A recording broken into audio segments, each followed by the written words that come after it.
Bonjour et bienvenue dans Outdoor Minds.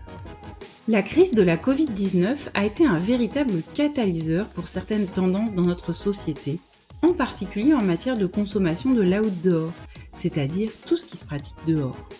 Nous vivons un changement de paradigme très fort et nous assistons à des rebonds étonnants. Dans cette série d'émissions et d'interviews, nous voulons partager les savoirs et les expériences des plus grands esprits qui font l'outdoor d'aujourd'hui et de demain. C'est la rencontre d'une experte du marketing dans les secteurs du tourisme et des marques de sport avec une experte du capital immatériel des entreprises, en particulier des marques, qui a donné naissance à cette balado-diffusion. Bonjour, c'est Armelle Solélac. Bonjour, c'est Ariane Favier. Et c'est parti pour de nouvelles aventures. Aujourd'hui, nous allons parler de marque. Qu'est-ce que c'est? À quoi ça sert? Quelle est la valeur ajoutée d'une marque? Et ensuite, nous partirons à la rencontre de Stanislas Gruau d'Explora Project pour voir comment concrètement il a réussi à créer une marque forte et différente de celle de ses concurrents. Alors Armelle, pour faire short and switch, est-ce que tu peux nous faire un rappel de ce qu'est une marque? Oui, Ariane.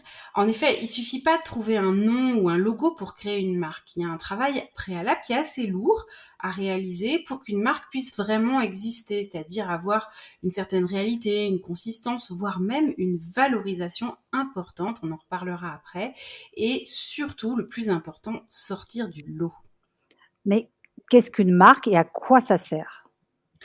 Alors, à l'origine, une marque, c'était un signe, ça pouvait être des lettres ou un dessin qu'on apposait au fer rouge sur les bêtes pour pouvoir les distinguer entre les différents troupeaux qui se baladaient dans la nature.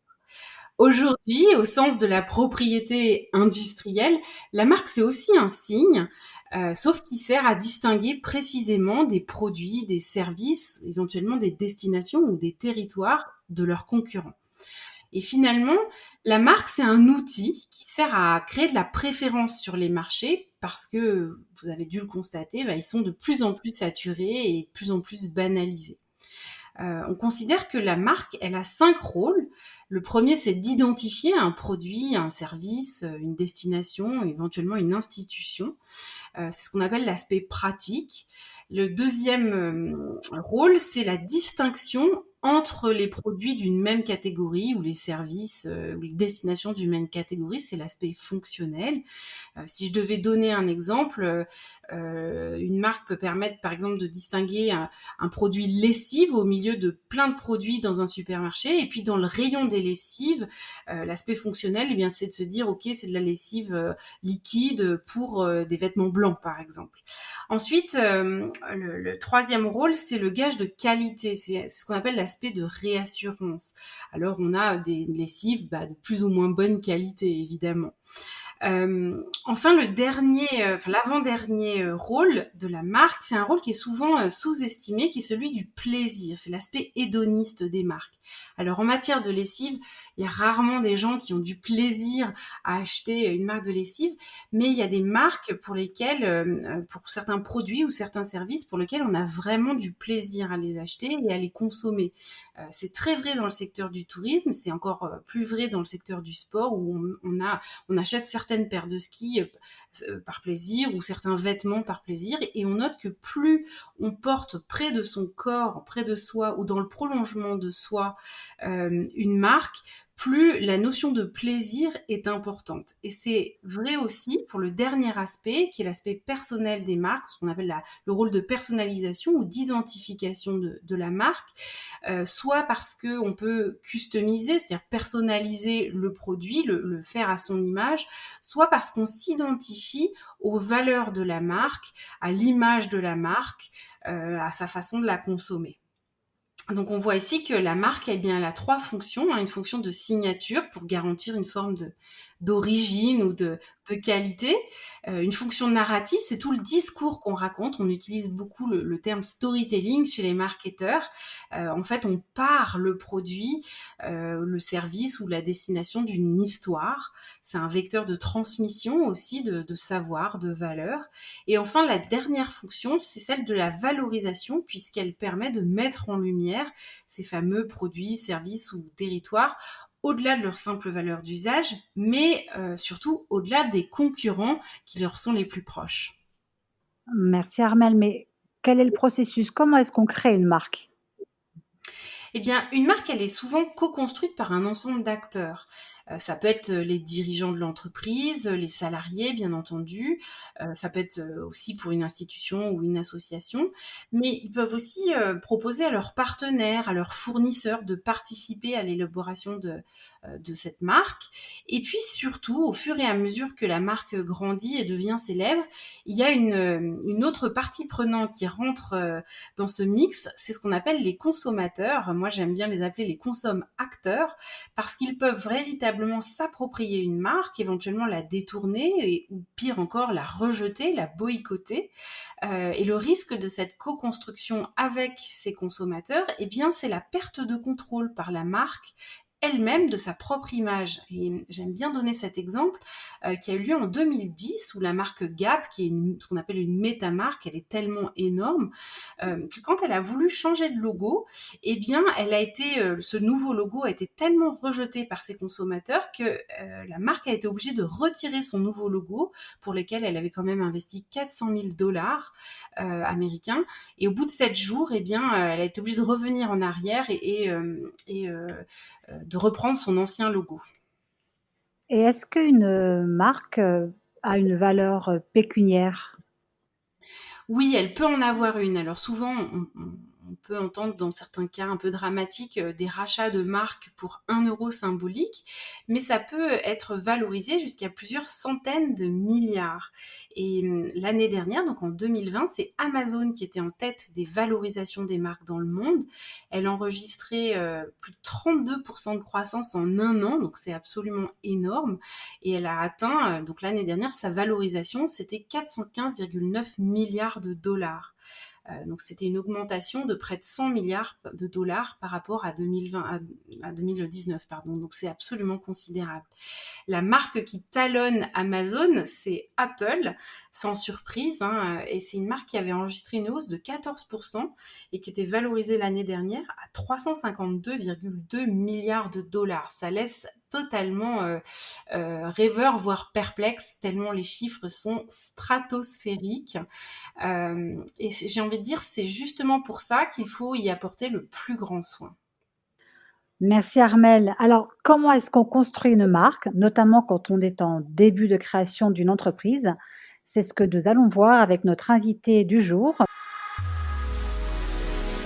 Bonjour Stanislas Gruot d'Explora Project. Bonjour, bonjour à toutes les deux. Alors, Stanislas, est-ce que tu peux te présenter en 2 minutes pour nos auditeurs? Quel est ton parcours et surtout, qu'est-ce que c'est que Explora Project? Oui, bien sûr, merci déjà de votre invitation. Moi, je m'appelle Stanislas Gruot, j'ai 34 ans, je suis marié, j'ai 2 filles et Explora est pour moi une reconversion.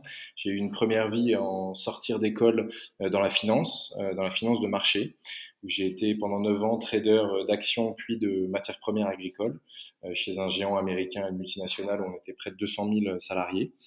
Donc une vie, comme vous pouvez l'imaginer, assez réglée, rangée, rapide, excitante certes, mais axée globalement sur le profit, la productivité euh, de nos actions au quotidien. Donc avec à l'époque déjà la nécessité de se réinventer un ailleurs à côté de ce quotidien-là pour continuer à avancer et être en phase avec ses valeurs. Donc moi, je l'ai trouvé dans le sport et c'était un échappatoire qui était nécessaire pour que je puisse tenir dans cet environnement qui n'était pas complètement moi. Et donc j'ai décidé de créer en 2018, après plusieurs années de maturation de ce projet, on pourra j'imagine revenir dessus, Explora Project, qui est une agence de voyage d'aventure durable, qui ne l'était pas complètement dans ses tout premiers jours, mais en tout cas c'est la définition qu'on en fait aujourd'hui. Et c'est donc une reconversion, première expérience entrepreneuriale. Et aujourd'hui, pour donner la fin de l'histoire, Explora compte 19 collaborateurs, on sera une petite trentaine en janvier prochain. On est basé à Annecy et on fait notre petit bonhomme de chemin dans ce marché où les acteurs sont souvent 40 ans ou 50 ans d'âge et où construire une marque est donc extrêmement clé pour être audible et et pouvoir s'adresser aux consommateurs potentiels. Et pourquoi ce nom, pourquoi ce choix de Explora Project pour cette marque? Alors il y a la vérité, puis il y a et puis il y a le storytelling. La vérité, c'est qu'Explora tout court était déjà pris, et que ce nom Explora, pour le coup, était vraiment le nom que j'avais depuis 2011-2012 quand j'avais réfléchi à ce projet. Je lui avais tout de suite mis un nom, et c'est vrai que l'exploration, l'aventure faisait partie intégrante du projet dès ses premiers, du concept et de l'idée dès ses premiers temps. Euh, donc j'ai plein de calepins avec écrit Explora depuis 2011-2012 où je consignais tout un tas d'idées, bonnes ou mauvaises, mais en tout cas où je brainstormais tout seul sur ce que je voulais faire de ce projet. Et donc au moment de déposer la marque en 2000, presque un an avant de démissionner, donc je dirais qu'en 2010, en 2016, j'ai vu que le nom était pris, et puis pas en plus par des petits acteurs, parce que c'était une belle boîte Explora, une belle boîte chilienne voilà, qui fait des hôtels de luxe au Chili. Alors certes rien à voir dans le produit, mais en tout cas une marque déjà installée. Et puis, je m'étais tellement accroché à ce nom-là que je ne pouvais pas imaginer construire une marque avec autre chose. J'avais trop d'années où j'avais ce nom-là en tête et j'ai pas réussi à en sortir. Pour autant, on m'y a à de nombreuses reprises un peu dissuadé en me disant attention, si la marque devient grosse, tu vas avoir des ennuis. Il faut vraiment, il est encore temps de faire quelque chose. Mais bon, je suis un peu têtu pour être pour être modéré. Du coup, je me suis accroché à ça et j'ai cherché quel adjuvant, qu'est-ce que je pouvais ajouter au nom Explora pour le compléter. Et Project m'est venu assez rapidement parce que, en fait, dans l'idée initiale de la marque était de créer des projets. C'était pas vraiment du voyage à la base, c'était plutôt un projet un peu extraordinaire dans nos vies un peu plus ordinaires, un projet qui nous dépasse. Et moi, l'envie de l'agence, c'était d'aider les gens à créer un projet extraordinaire qui les rendrait heureux à la fin de leur vie. Donc c'était une sorte de méta-voyage, une sorte d'expérience ultime. Et c'est pour ça que la notion de projet était beaucoup plus proche du produit que je voulais proposer que le mot voyage ou aventure, où j'étais vraiment dans quelque chose d'ultime. Et au début, presque même qu'on consomme une seule fois, quoi. Et donc Project, mais tout de suite, s'est imposé. Voilà, le site était libre et puis après j'ai avancé comme ça. Voilà. Donc ça, c'est l'histoire du nom, mais comment tu as procédé pour créer la marque Explora Project? Est-ce que aussi tu as eu des difficultés ou des pérégrinations sur l'évolution de cette marque avant d'aboutir à ce que c'est aujourd'hui? Et ben c'est amusant cette question parce que c'est une question que je me pose même moi-même aujourd'hui, parce qu'en fait j'ai encore du mal à vraiment comprendre ma méthode pour arriver à certaines certitudes sur ce que je veux du produit ou de la marque. Et je me repose cette question-là aujourd'hui. Donc quelle doit être la marque, comment Explora doit évoluer avec une espèce d'écosystème de marques qu'elle a créé avec Explora Care, Explore Race, Explora Talks, etc. Il y a une espèce d'écosystème autour de ce mot Explora. Et en fait, j'ai des espèces de certitudes en tête et je sais pas trop d'où elles me viennent. Et j'essaie de trouver une méthode pour pouvoir la présenter à d'autres, et même en interne, où on me dit, bah, va demander à Stan, il sait si c'est ce qu'il faut faire ou pas faire, il va nous dire comment il veut le faire. Et en fait, c'est vrai que ça s'impose à moi et j'ai du mal à en trouver une méthode. Mais si j'essaie de répondre, on va dire, précisément à la question, je crois que d'abord, il y a des espèces de projections intuitives que j'ai de la marque dans comment est-ce que je veux la voir se réaliser sous différents supports. Et là, c'est vraiment un grand brainstorming intérieur. Ça peut être comment est-ce que j'imaginerais un espèce de magasin ou de concept store, comment est-ce que j'aimerais voir une pub dans le métro, comment est-ce que je verrais des produits dérivés. Et en fait, je me mets à voir comment peut-être l'application de la marque ou comment est-ce que visuellement elle peut se représenter dans des choses qui parfois n'ont rien à voir et qu'on ne fera peut-être jamais. Et ça me permet un peu moi de délimiter et de créer un peu les contours de la marque. Et assez facilement, je me dis ça c'est la marque ou ça c'est pas la marque. On me dit souvent ça c'est Explora ou ça c'est pas Explora. Donc en fait, je dois dire que c'est d'abord moi quelque chose d'assez concret par l'exemple. Et une fois que j'ai une kyrielle d'exemples de de support ou de visuel que j'imagine être pour la marque ou d'idées ou de phrases et ben j'essaye d'en faire une règle. Voilà, c'est plutôt comme ça que je fonctionne. Plutôt que d'essayer de construire une règle et de dire bon bah, maintenant on décline les supports. Moi, ce qui me vient d'abord, c'est les supports. C'est-à-dire que ce qu'est une veste Explora pour mes guides. Je sais la casquette que je veux. Et en fait, par rapport à ça, je me dis, bah, donc, ça veut dire que la marque, elle est premium, parce que j'imagine que des trucs premium ou que des trucs chics, et des trucs sobres, et beaux. Euh, est-ce que je me vois sur un paillasson ou ou je sais pas, ou est-ce que je déclinerai des tapis Explora? Non, j'ai pas envie qu'on marche sur mon logo. Moi, ça me plaît pas. Donc, j'ai envie d'être en hauteur, ou donc j'imagine quelque chose d'un peu premium ou prestigieux, etc. Et en fait, c'est plutôt de cette manière-là que je suis amené à poser des adjectifs ou des termes sur ce qu'est la marque. Ça me vient par l'exemple. Et donc, tout ça, en fait, est venu d'une projection personnelle à la base de qu'est-ce que j'avais envie de créer et d'offrir aux autres quel est le regard que j'avais envie que les autres aient sur la marque en fait. Donc c'est presque une considération sociale et esthétique au premier lieu et à laquelle j'essaye ensuite d'y apporter des caractéristiques précises pour pouvoir la décliner et puis faire des briefings à d'autres, quoi. Est-ce que tu dirais que ça a changé depuis le début? Tu as créé en 2018, si je dis pas de bêtises. Est-ce que cette Ouais. plateforme de marque ou ces fondamentaux de la marque, ils ont changé depuis le jour J, finalement, J1? Eh bien, pas tellement. Pas tellement, et peut-être est-ce lié au... Alors, on avait fait cet exercice-là, Armel, tous les deux, en 2018, je crois, fin 2018, quelques mois après la création de la société à proprement parler. Et ça n'a pas tellement changé parce que c'est encore assez centré sur mes envies à moi, pour l'instant. Mais en effet, je t'entendais expliquer dans le chapeau que la marque évoluait avec certains acteurs qui font la marque. Au bout d'un moment, elle se détache de la seule volonté des fondateurs. Euh, et pour l'instant, mon idée est comme tellement claire de ce que je veux, ou en tout cas, elle m'apparaît comme claire et que je dois l'exprimer comme ça, que pour l'instant, j'ai pas encore trop on va dire, d'intervenants extérieurs qui font évoluer la marque. Mais ça commence avec les consommateurs, en effet, avec les participants, où ils s'approprient aussi la marque, ils en parlent d'une certaine manière lors de posts, par exemple, sur les réseaux sociaux. Ce week-end, on était avec Explora, déjà tout le monde dégage le project. On était avec Explora ce week-end et puis on a fait ça et ça. Ah, cette agence, elle est super cool, ou c'est pas une agence, c'est autre chose. Et puis je m'amuse à voir comment est-ce qu'ils parlent de la marque et je vois en effet que ça évolue. Elle est probablement, je dirais, dans les faits, de par la nature des produits qu'on propose, encore un peu moins premium et un peu plus populaire en fait que ce que moi je m'étais imaginé.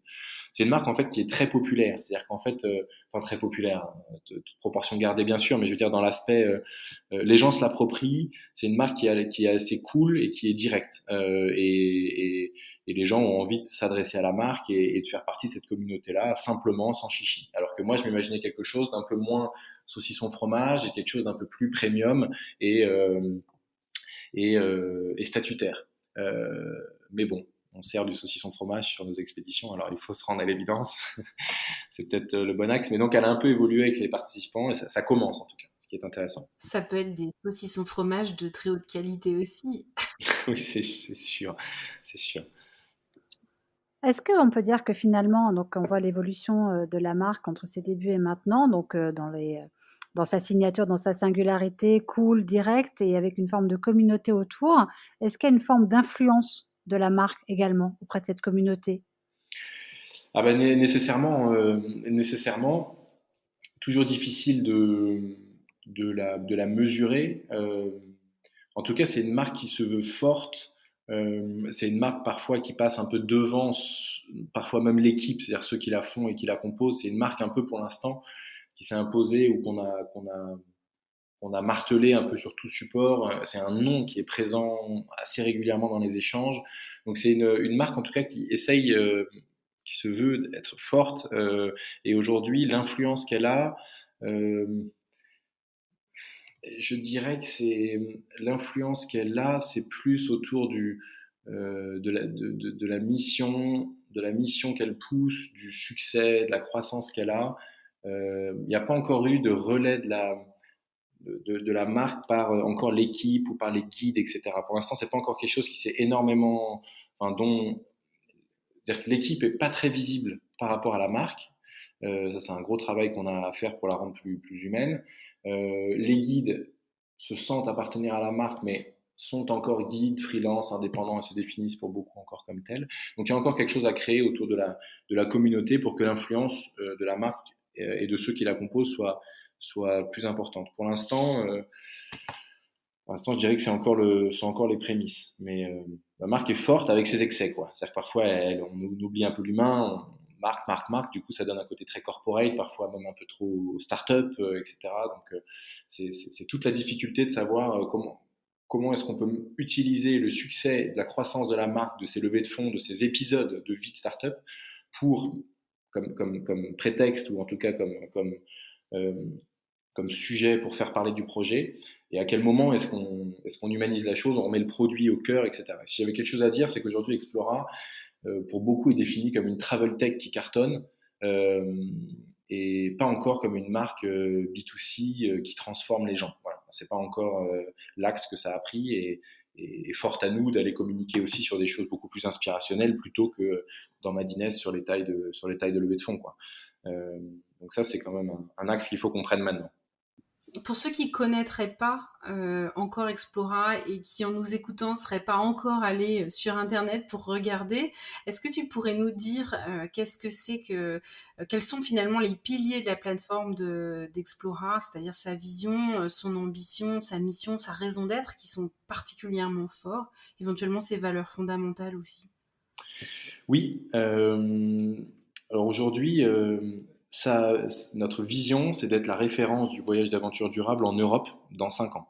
Donc on travaille bien sûr d'abord sur la partie française, très fort pour les 2 prochaines années, avec plein d'ambitions. Euh, Ensuite, une fois qu'on a dit ça, quelle est la mission que nous on veut développer et qu'est-ce qu'on veut apporter à nous tous sur cette planète? C'est finalement la chance et la possibilité simplement de faire vivre aux femmes et aux hommes ordinaires que nous sommes la chance de vivre des expériences extraordinaires en outdoor. Ça, c'est finalement ce qui nous anime tous au quotidien. Le fait d'être la référence du voyage d'aventure ne nous anime pas au quotidien. Ce qui nous anime, c'est une target business, mais ce qui nous anime au quotidien, c'est que les questionnaires de satisfaction soient à 5 sur 5, ça ait transformé des gens, qu'ils aient pleuré à la fin de l'expédition parce que ça a chamboulé quelque chose en eux sur lequel ils n'arrivent pas encore à mettre de mots. Voilà en fait pourquoi est-ce qu'on travaille au quotidien.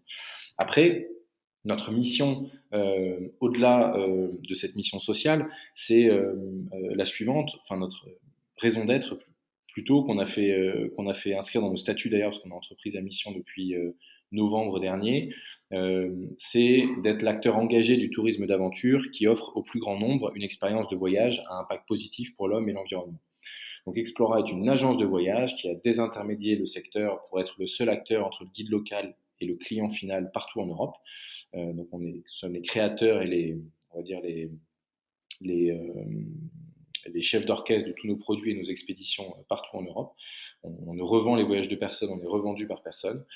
Et donc, on cherche aujourd'hui à le faire avec l'impact écologique qui soit le plus, finalement, l'impact qui soit le plus réduit possible, enfin, le meilleur impact possible, donc avec une consommation carbone qui soit la plus basse du marché français. Et c'est aujourd'hui notre pari. Donc, c'est à la fois l'homme et la planète. Finalement, on peut dire aussi que les valeurs de cette entreprise, d'Explora Project, ne sont pas très, très éloignées de tes propres valeurs personnelles. Et elles s'inscrivent aussi bien dans la promesse, la mission, dans la personnalité, l'ADN de l'entreprise. C'est une forme de continuité, Oui, ou pas? si, c'est le cas aujourd'hui. Déjà, je trouve que ce serait difficile comme constat au bout de 3 ans de boîte de dire qu'un fondateur ou qu'un cofondateur dise les valeurs de ma boîte sont pas les miennes. Évidemment, elles ont démarré en étant d'une certaine manière les miennes et que les miennes au tout début. Puis après, des contributions respectives nous ont fait évoluer. Aujourd'hui, c'est vrai que les salariés d'Explora s'approprient énormément ces valeurs-là et on fait un exercice tous les trimestres d'une review de ces valeurs ou en disant on regarde les 4 valeurs qu'on a chez Explora, on demande à chacun sur une échelle de 1 à 10 de se placer en disant est-ce que ce trimestre-là on en est où pour vous sur ces valeurs-là, sur cette valeur, cette première valeur par exemple du collectif, est-ce qu'on est 1 pas bon, 10 très bon, chacun se place et ensuite après on est physiquement dans une pièce où on se déplace sur toute la longueur de la pièce et ensuite on discute. Pourquoi tu penses qu'on est à 2, pourquoi toi tu penses qu'on est à 8, qu'est-ce que tu as vu que j'ai pas vu, qu'est-ce que tu as fait que j'ai pas fait. Et ça, c'est assez intéressant. Et en fait, à ça, il n'y a pas de conclusion. C'est-à-dire, en gros, l'idée, évidemment, est d'être à 10 idéalement partout. Encore que, on sait que c'est un parcours, un cheminement, donc c'est une progression. Mais en tout cas, ce qui est intéressant, c'est par cette discussion, chacun prend le temps de réfléchir à cette valeur-là, voit comment elle vit ou pas dans son quotidien et dans son travail, et on établit un dialogue. Donc aujourd'hui, on en a 4. On a le collectif, on a l'esprit pionnier, on a l'expertise / la qualité, et on a l'engagement, qui peut être à la fois écologique et physique. Et je dirais que ces valeurs-là, moi, je les supporte. C'est peut-être parfois le degré de la valeur qui est qui est un peu différent dans un sens, et même parfois dans l'autre, vis-à-vis de mes valeurs personnelles. Mais je prends juste un exemple dans les deux sens. Le premier, ça va être, on va dire, l'expertise, la qualité. Bien sûr que j'ai envie d'être expert, mais moi j'aurais poussé la chose peut-être même encore plus loin en disant être le premier, le meilleur, le leader incontestable, alors que la qualité, on peut être énormément d'acteurs du marché à être expert et à proposer de la qualité. Moi j'aurais vu quelque chose d'encore plus superlatif à ça. Euh, et, et en fait, l'équipe de dire, mais attention, on est dans un secteur tellement difficile que c'est pas, il n'y a pas de show-off ici. Déjà, si on est expert de chaque secteur, on est aujourd'hui présent dans 26 verticales entre le kayak, l'alpinisme, la voile, la course au large, l'eau vive, le canyoning, la spéléologie, etc.